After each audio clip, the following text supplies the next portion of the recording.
अस्सलाम वालेकुम क्लास 10। कल हम लोग जो है वो प्रोनाउन स्लरी कॉन्सेप्ट के बारे में पढ़ रहे थे। तो आज हमने यहाँ से स्टार्ट करना है कि कॉन्जुगेट एसिड और कॉन्जुगेट बेस किसको कहते हैं। जैसे कि कल हमने बात की थी कि जब एक एसिड और बेस को जब रिएक्ट करवाया जाता है, ठीक है, तो एसिड जो है वो क्या बनाता है, कॉन्जुगेट बेस बनाता है, और जो बेस है वो क्या बनाता है, कॉन्जुगेट एसिड बनाता है। ठीक है,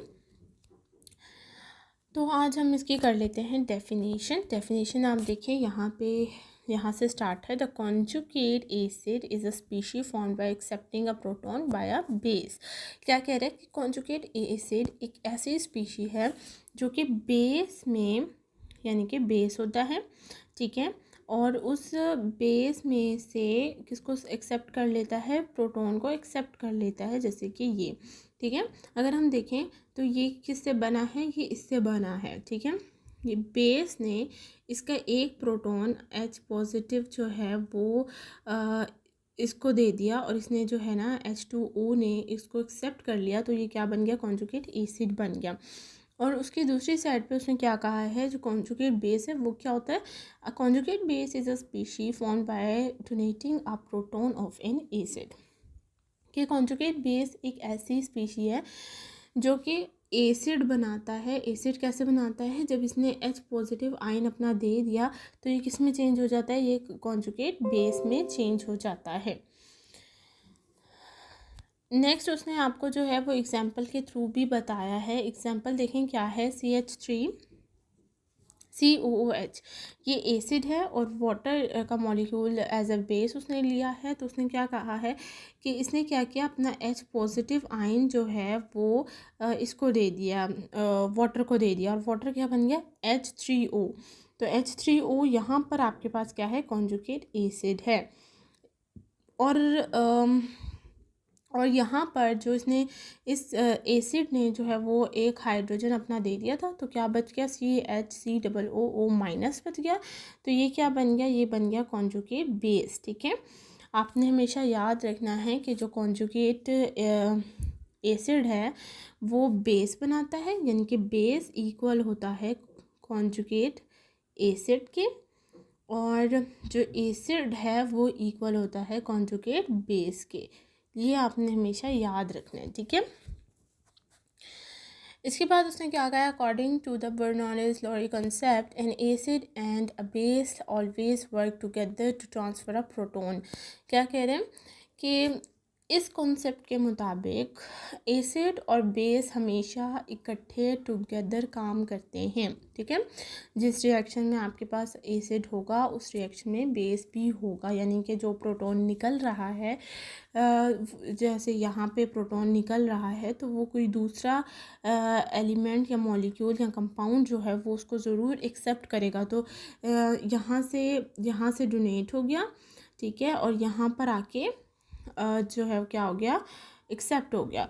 तो दोनों एसिड और बेस जो दोनों हैं वो टुगेदर काम करते हैं। It means a substance can act as an acid only when another substance simultaneously behave as a base. क्या कह रहे हैं कि एक सब्सटेंस हमेशा उस वक्त एसिड की तरह काम करेगा जब दूसरा सब्सटेंस जो है वो बेस की तरह काम करेगा। ठीक है, जैसे ये एसिड की तरह तब काम कर रहा है जब ये बेस की तरह काम करेगा। ठीक है, यानी कि इसने निकाल दिया एक प्रोटॉन और इसने एक्सेप्ट करना था और इसको ज़रूरत थी एक्सेप्ट करने की, तो इसने एक्सेप्ट कर लिया और इसने इसको डोनेट कर दिया। Hence, a substance can act as an acid as well as a base depending upon the nature of the other substances. क्या कह रहे हैं कि एक सब्सटेंस जो है वो उस वक्त एक्ट करेगा एसिड की तरह और बेस की तरह भी रिएक्ट कर सकता है, लेकिन ये उसकी प्रॉपर्टीज़ पर, नेचुरल प्रॉपर्टीज़ पर जो है डिपेंड करता है। जैसे हमने यहाँ पे वाटर को देखा तो वाटर यहाँ पे एज अ एसिड काम कर रहा है क्योंकि ये अपना प्रोटॉन जो है वो दे रहा है। लेकिन यहाँ पर जब हमने देखा तो वाटर यहाँ पर बेस की तरह काम कर रहा है, ठीक है। तो यहाँ पे एसिड है और यहाँ पर बेस है। तो वो क्या कह रहा है कि एसिड, कुछ सब्सटेंस ऐसे भी होते हैं जो एसिड की तरह भी काम करते हैं और बेस की तरह भी काम करते हैं, लेकिन ये उनकी नेचर पर डिपेंड करता है, ये उस सिचुएशन पे डिपेंड करता है कि उस वक्त क्या सिचुएशन है, इलेक्ट्रॉन देने की सिचुएशन है प्रोटॉन, या फिर प्रोटॉन एक्सेप्ट करने की सिचुएशन है। For example H2O act as a base when it react with HCl। जैसे कि उसने क्या कहा कि H2O बेस की तरह काम करेगा, जब हम इसको HCl के साथ रिएक्ट करवाएंगे तो ये बेस की तरह काम करेगा। लेकिन जब हम इसको अमोनिया के साथ NH3 के साथ रिएक्ट करवा रहे हैं तो ये क्या बन गया, एसिड की तरह एक्ट करेगा, ठीक है। तो सच सब्सटेंस, ऐसे substances that can behave as an acid, जो कि एसिड की तरह भी काम करते हैं, as well as a base, और बेस की तरह भी काम करते हैं, उनको हम एम्फोट्रिक कहते हैं, ठीक है, एम्फोट्रिक कहते हैं। ये आपकी डेफिनेशन है एम्फोट्रिक की। पूछा जा सकता है डिफाइन एम्फोट्रिक या what is meant by the amphoteric, तो आपने डेफिनेशन ये लिखनी है कि such a substance that can behave as an acid as well as base is known as amphoteric, ठीक है। और साथ में आपने ये एग्जांपल भी दे देनी है, जैसे आपने कहना है कि H2O जो है वो किस तरह से काम करता है, वो एज अ एसिड भी काम करता है और एज अ बेस भी काम करता है, ठीक है। It has been observed that there are certain substances which behave as acid through they do not have the ability to donate a proton। क्या कह रहे हैं, कह रहा है कि यहाँ पर जब ये कॉन्सेप्ट आ गया तो उसके बाद ये देखा गया कि बहुत सारे सब्सटेंसेस ऐसे हैं जो कि एसिड की तरह काम कर रहे हैं, हालांकि उनके पास एसिड वाली कोई एबिलिटी नहीं है, ठीक है। जैसे कि ये हो गया, मतलब कि ये प्रोटॉन डोनेट कर देता है, SO3 जो है ये भी प्रोटॉन डोनेट कर रहा था, लेकिन ये एसिड की तरह इसके अंदर एसिड वाली एबिलिटी नहीं थी। इसी तरह वो क्या कह रहा है, similarly CaO behaves as a base but it can not accept a proton. लेकिन ये जो है CaO जो है ये बेस की तरह एक्ट करता है, लेकिन इसके पास प्रोटॉन को एक्सेप्ट करने की कोई एबिलिटी नहीं है, ये हमेशा क्या करता है, डोनेट कर देता है, ठीक है। This observations prove the limitations of, अब वो क्या कह रहा है कि ये वाली जो चीज़ थी इसने क्या किया, इसने इसकी लिमिटेशंस यानी कि कमी को डिस्कवर किया कि भाई ये वाला जो है आपके पास, ये वाला जो कॉन्सेप्ट है ये भी, इसके अंदर भी कुछ लिमिटेशंस मौजूद हैं, ठीक है।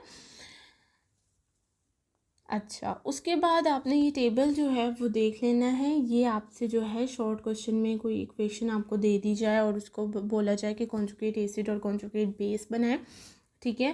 तो ये वाला बहुत इंपॉर्टेंट है फॉर शॉर्ट क्वेश्चन से, बहुत इंपॉर्टेंट है, ये आपने देख लेना है, ठीक है। ये आपने करना है, बोर्ड पॉइंट ऑफ व्यू से बहुत इंपॉर्टेंट है।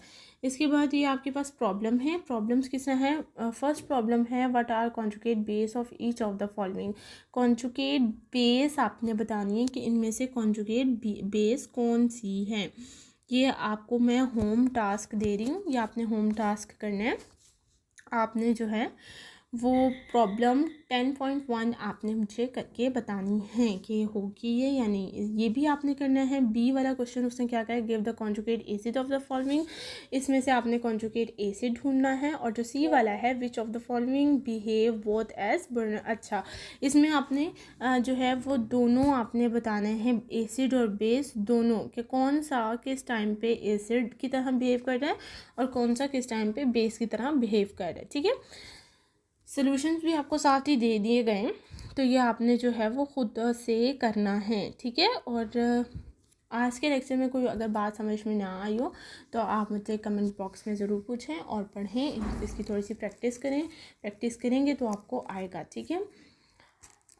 चैनल को सब्सक्राइब कर दीजिएगा, लाइक कर दीजिएगा और अपना ख्याल रखिएगा। अल्लाह हाफिज़।